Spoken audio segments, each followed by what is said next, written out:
What's up everybody, Big Sky Bowler coming to you again from Town and Country Lanes, and in today's video we are going to get more in depth with lane play and lane adjustments for two-handed bowlers. Stay tuned.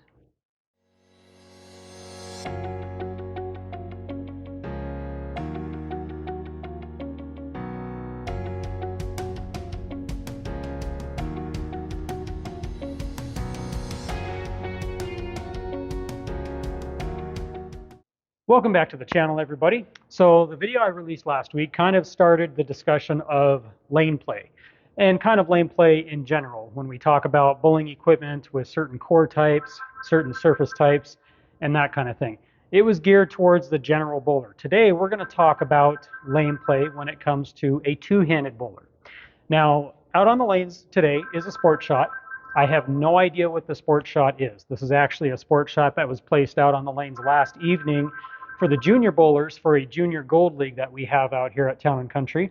So what I'm going to do is essentially just bowl. I'm going to approach this as if it was a tournament and I was trying to get myself lined up on a shot, and I have no idea what the shot actually is. So that's how we're going to approach this today. I've got my benchmark balls out there. If you're asking what a benchmark ball is, let's go take a look. Okay, so like I said, I've got my main benchmark balls here on the return at this point in time.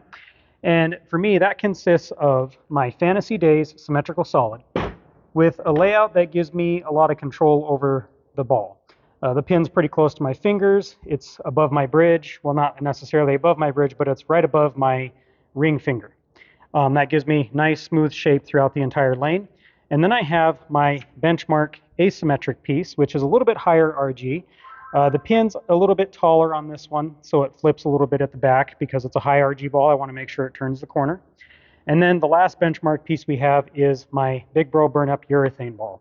As far as these balls are concerned, all three of them are out of box surface with the exception of actually the urethane, now that I think about it. I always usually keep that at about 1,000 grit because it's urethane and I just want to make sure that it reads the lane. Now, if you're asking yourself, what is a benchmark ball? Pretty much, in my opinion, a benchmark ball is that one ball, maybe two balls in your bag that you know like the back of your own hand. Basically a ball that you know the reaction to. That could be a strong asymmetric solid, that could be a strong symmetric solid, that could be a pearl in either one of those categories. It could be a high RG ball, low RG ball, you know, something with high diff, low diff, basically something that you really know. And the reason why that's important is because when you throw that ball out on the lane, you want to be able to have that ball tell you what the lane is doing, okay? You want that ball to tell you whether that lane is hooking, whether that lane is not hooking. The reason you want that ball to be something that you know really well is because when you throw it, it's going to tell you what the lane is doing. It's going to tell you if there's a lot of friction out there. It's going to tell you if there's not enough friction out there. It's going to basically give you an idea of where to play. It should also be able to tell you whether you need to ball up to something stronger or ball down to something weaker. And in my opinion, you need to use a ball that doesn't jump too hard at the break point. What you want this ball to be able to do is tell you where the friction's at on the lane and whether or not you have a little bit of miss room to the right or to the left at all. And if you use a ball that's really jumpy, it's just really a lot more difficult to read it as it goes down the lane. You want something a little bit smoother that will tell you, okay, if I miss like a board or two to the right, that ball is not going to make it back to the pocket. If I miss a board or two to the left, that ball is going to jump high. You know, that smooth reaction is easier to read than something that's really jumpy. So anyway, enough of me talking. I'm going to go ahead and get started. I'm probably going to start by throwing my urethane ball and just seeing what the urethane does. Again, like I've said in videos in the past, if urethane is in play, you want to be using urethane. I kind of learned that lesson at my last tournament over in Portland, Oregon, where the entire field was throwing urethane and my urethane just wasn't working because it was drilled way wrong for the style of player that I am. That's another lesson that I learned. But anyway, if urethane's in play, you want to use urethane. So I'm going to get started with urethane. And as I throw shots, I'm going to kind of talk through the shots and kind of tell you guys what I'm seeing and what kind of adjustments I'm going to be making based on the shot I've thrown. Okay guys, so to get things started, like I said, I'm going to begin with my urethane ball. And I'm not going to be too drastic here. The first shot I'm actually going to throw is going to be a little bit slower than usual. I'm just going to roll the ball up the track area. If you're wondering what the track area of the lane is, that's essentially the 10 board zone. So second arrow and then 10 board at the break point. So I'm going to stand, probably 18 looking second arrow, and I'm just gonna nice and smooth roll the ball out there and see what the ball does for me here. And as I'm watching the ball go down the lane, I'm keeping an eye on the reaction. I'm trying to see where the ball is slowing down the most, and I'm also looking at the break point, trying to see how much the ball motions at the break point. So based upon that first shot, I know I threw the ball quite a bit slower than usual, and it was rolled more or less right up the 10 board. I was behind the ball, and it made a pretty good jump at the break point. My break point that time was the 10 board, right about 40 feet. So what we're going to do is I'm going to move a little bit right. Now, on a sport condition, if you throw a shot up the track like that and it has a tendency to go high, normally you're going to be dealing with something that either has less volume or is a little bit shorter. So I'm going to tighten my line up to the right here on the outside part of the lane. Left foot on 15.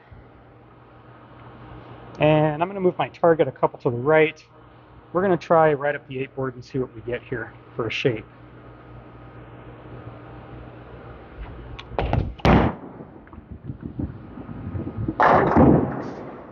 Okay, I'm pretty satisfied with that shot. It was decent. Rolled it straight up the 8 board, and we kind of had a similar result. A little bit sharper off the break point. So now I'm going to open my angles a little bit.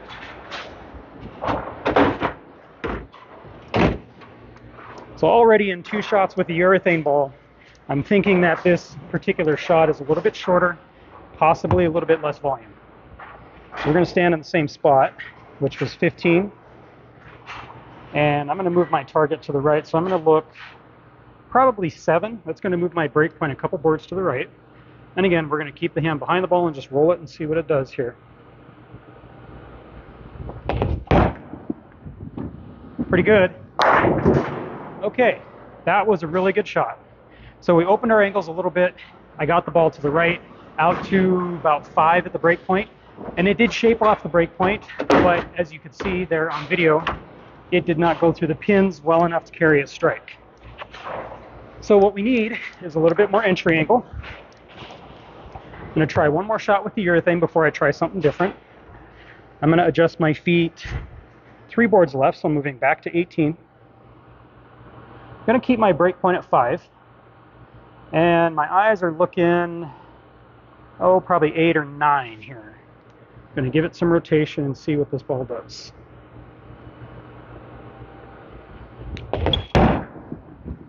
Does it come off it? It did not. So that was another really good shot. I gave it quite a bit more rotation, and it did not come off the 5 board like I wanted it to. So I'm going to make one more shot with the urethane, but I'm going to move myself back to 15 on the approach. Move my eyes back to 7. And I'm going to give this one more rotation and see if we carry the 10 pin or if it tries to go high.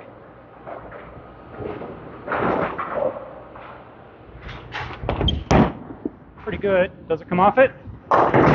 It did not. Okay. Okay, so after those several warm-up shots that you've seen, what I'm seeing here is that the outside part of the lane is playing very squirrely. If I miss too far to the right, the ball doesn't really recover. If I miss to the left, it jumps really high. So I'm going to move my break point, everything to the left, and I'm going to keep with the urethane and see if we can shape it. I'm going to move my break point to the 10 board, and that's going to require me to adjust my feet left. So we are going to stand 20, and for a break point of 10, we're going to try and get this to go 12 at the arrows here. There's a pretty strong hand position.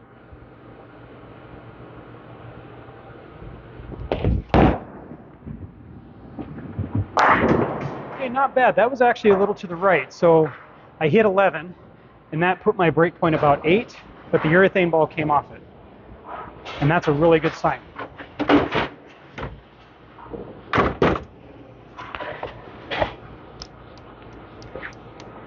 I'm going to try that again and try and get it to 10. So again, I'm standing 20. To hit 10, we need to hit 12 at the arrows.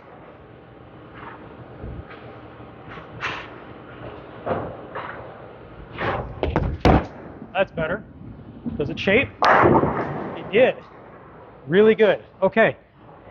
That's a really good sign. So with the urethane, if I have my break point around the 10 board, and again, it's the 10 board down at about 40 to 41 feet, somewhere in that zone, that allows a little bit of miss to the right, and we still struck. And if I hit my line dead on, we struck really well. The ball actually went through the pins exceptionally well. But we're going to try going to my symmetrical solid Fantasy Days, my benchmark symmetric ball. And we're going to move a little left, probably 6 and 2. So we're going to stand 26. And we're going to put our eyes at 14. And we're going to see what the Fantasy Days is going to do.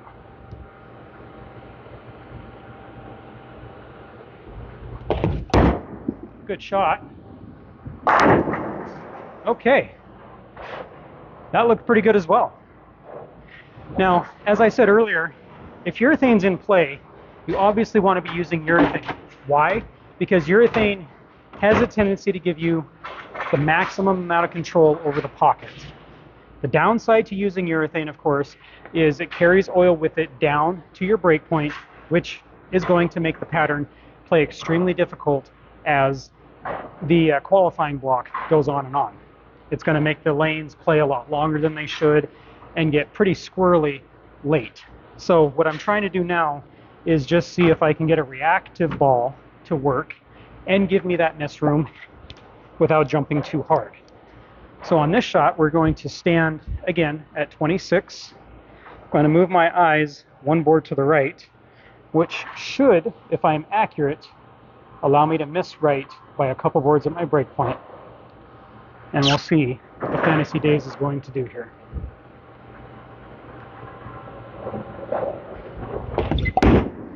Good shot. It is right. Okay, so we have missed room to the right. Now, as you could see with the urethane ball, if we missed to the right, it gave us a strike. With the Fantasy Days, we missed to the right, it gave me a pocket 9-10. But that does tell me that a reactive ball is also a possible option. We're going to move on to my asymmetric benchmark ball, which for me, like I said before, is my buzzer beater. Now I've got it at out-of-box surface, which is 3000 grit. We are going to stand in the same spot, 26, and aiming 14, hand in a rolly position, and just see what it does.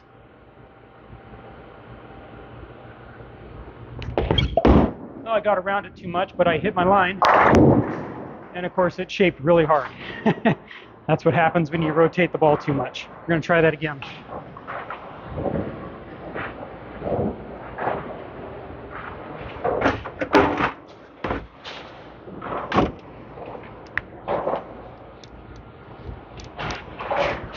Now, normally you would save using an asymmetric ball for when you needed to start moving left. Now, the buzzer beater is a higher RG core, lower differential, and that's why I want to get a look with it.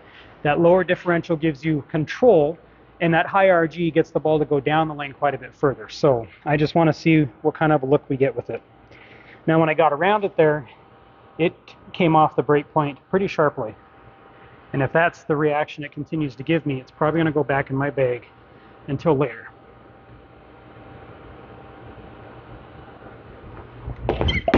Decent shot, hit my line, and it is extremely sharp at the break point. Now, I could probably tame that down with some surface, but the main thing is if I already have control over the pocket with one of the other balls in my bag, why would I necessarily want to try and get this ball to give me control over the pocket?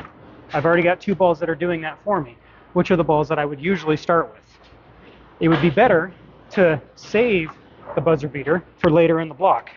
Let's say for when the lanes start to open up and there's more friction out there that you need to have more control over.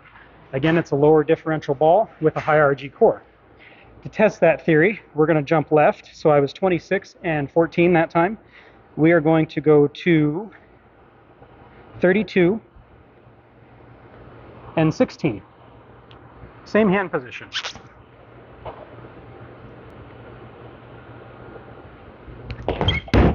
that's right.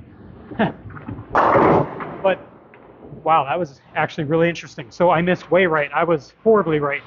I hit 5 at the break point, and it came off it enough to actually leave me a spare that I can pick up on a sport pattern. So again, this is another reason why I'm going to be saving the buzzer beater for later in the block. We're going to try and throw that one more time, and this time we're going to get it on line. Standing 32, aiming 16. Hand in a rolly position. That's better. Oh, look at that messenger. All right, so again, we're going to save that buzzer beater for later in the block. Guys, so there you go. That is how I get lined up using my benchmark balls on a sport shot that I'm not really familiar with. In this particular case, as you can see, we had 2 balls that gave us a pretty good look to the pocket. Urethane and a symmetric solid. Now, if you're wondering which of those 2 balls I would use in a tournament situation, what I would say is it would probably depend on what the rest of the field is doing. If I'm seeing the rest of the field start with urethane, I'm definitely going to be throwing urethane. Why? Because I don't want to be battling that carry down early on with a reactive ball. Now, if the rest of the field is throwing reactive equipment, then I would obviously use my Fantasy Days. The good thing is we have 2 different balls that give us a little bit of miss to the right, and it still shapes well to the pocket. And as you can see, going through the benchmark balls, I also was able to figure out a ball that I could use later in the block to control the pattern and still give me relatively decent strikes. Obviously, that was a strike with a messenger, but you get the idea. Hopefully, this helps you guys understand how to get lined up on a sport shot when you're unaware of what the pattern is, and how to use your benchmark balls to the best of your ability. Thanks for watching the video today. Please leave a like below, and if this helped you out a ton, please consider subscribing to the channel, and I'll see you guys in the next video.